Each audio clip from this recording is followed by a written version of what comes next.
இந்த மரணத்தை நானும் நீங்களும் தேடி போக வேண்டிய எந்த அவசியமும் கிடையாது, எந்த அவசியமும் கிடையாது. அதை மார்க்கம் விரும்பவும் இல்லை. தற்கொலை செய்து கொள்ளுதல், மரணத்தை எந்த சூழ்நிலைகளிலும் தேடி போய் வரவேற்றுக் கொள்வதை மார்க்கம் ஒருபோதும் விரும்பவில்லை. எந்த அளவுக்கென்றால் அல்லாஹுவின் தூதர் ஸல்லல்லாஹு அலைஹி வஸல்லம் அவர்கள் சொல்லுகிறார்கள், நீங்கள் நேரடியாக அல்லாஹ்விடத்தில் மௌத்தை கேட்டு பிரார்த்தனை செய்ய வேண்டாம். யா அல்லாஹ் என்னை மௌத்தாக்கி விடு, யா அல்லாஹ் இந்த பிரச்சனையில் இருந்து விடுதலை கொள்வதற்கு என்னை உலகத்தை விட்டு எடுத்து விடு, என்னை அழித்து விடு என்று அல்லாஹ்விடத்தில் நீங்கள் மௌத்தை நேரடியாக கேட்காதீர்கள். உங்களால் முடியாத சந்தர்ப்பத்தில் யா அல்லாஹ் என்னால் இந்த உலகத்தில் உயிர் வாழ்வது நலவு என்று நீ கருதினால் என்னை வாழவை, இல்லை என்றால் அதிலிருந்து நான் மரணிப்பதுதான் நலவு என்று நீ கருதினால் என்னை மௌத்தாக்கி விடு என்று அல்லாஹ்விடத்தில் கேளுங்கள் என்றுதான் ரசூல் ஸல்லல்லாஹு அலைஹி வஸல்லம் அவர்கள் சொன்னார்கள். எனவே மரணத்தை பிரார்த்தனைகளூடாகவும் தேடி போகக்கூடாது, மரணத்தை செயற்பாடுகளூடாகவும் தேடி போகக்கூடாது. ஆனால் அல்லாஹ் சொல்லுகிறான், குல் இன்னல் மௌத்தல்லதி தஃபிர்ரூன மின்ஹு ஃபஇன்னஹு முலாகீக்கும்.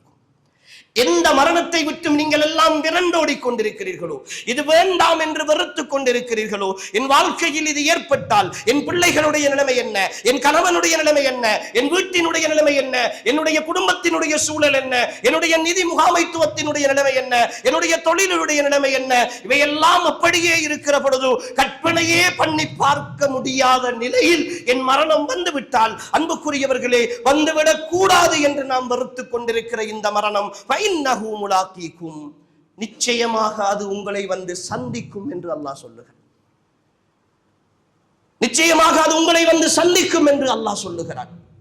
அன்புக்குரிய சகோதரிகளே, இந்த பள்ளிவாசலுக்கு வந்திருக்கிறீர்கள், வீட்டிலே இருந்து ரெடியாகி வந்திருக்கிறீர்கள். ஆனால் பேசிக்கொண்டிருக்கிற எனக்கும் தெரியாது, நானும் என்னுடைய மனைவி பிள்ளைகளை விட்டுவிட்டு போய் வருகிறேன் என்ற வாசகத்தோடு தான் நானும் திரும்பி வந்திருக்கிறேன். எனக்காக அவர்கள் அங்கு காத்திருக்கிறார்கள், உங்களுக்காக உங்களுடைய வீடு காத்திருக்கிறது. சில நேரம் பிள்ளைகள் இருப்பார்கள், சில நேரம் கணவன் கடைக்கு போயிருப்பான், வெளியிலே போயிருப்பார், அவர் வருவார் என்ற எதிர்பார்ப்போடு நீங்கள் வந்திருப்பீர்கள். சில நேரம் இன்று விடுமுறை என்பதால் கணவன் வீட்டிலே கூட இருக்கலாம். எல்லாம் அப்படியே இருக்கிறது. எந்த ஒரு ஏற்பாடும் நீங்கள் செய்யவில்லை. ஆனால் பேசிக்கொண்டிருக்கிற எனக்கும் கேட்டுக்கொண்டிருக்கிற உங்களுக்கும் நாங்கள் போய் சேருவோம் என்கிற எந்த ஒரு நம்பிக்கையும் இல்லை, எந்த ஒரு நம்பிக்கையும் இல்லை. எந்த இடத்தில், எந்த நேரத்தில், எந்த சூழ்நிலையில், எப்படியான கட்டத்தில் இந்த மரணம் வந்து சேர வேண்டும் என்று விதியாக்கப்பட்டிருக்கிறதோ, தீர்மானிக்கப்பட்டிருக்கிறதோ, அது ஏற்பாடு செய்யப்பட்டிருக்கிறதோ, அதை இந்த உலகத்தில் தடுப்பவர்கள் யாரும் கிடையாது.